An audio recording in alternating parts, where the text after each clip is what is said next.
Ben, les gens ont tendance à dire que le manager, c'est un coursier, c'est quelqu'un qui accompagne l'artiste.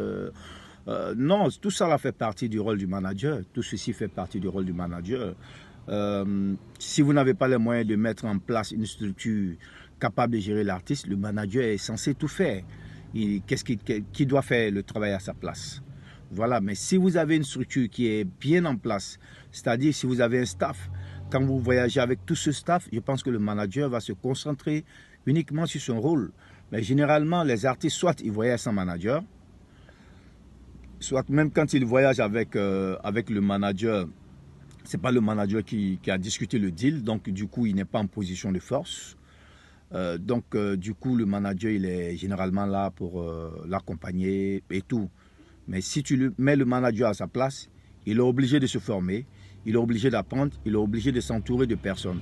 Et ces personnes qui vont l'accompagner doivent être rémunérées. Donc c'est important de savoir que tant que vous ne mettez pas le manager à sa place, tant que vous ne le considérez pas vous-même artiste, les autres ne vont pas le considérer. Donc moi, je ne vais pas considérer les managers comme des gens qui font des courses, des gens qui... C'est vrai que souvent l'artiste décide de travailler avec ses amis, ses camarades, oui, mais bon...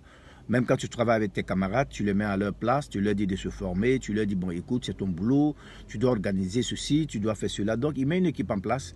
Et quand il y a des retombées, on partage.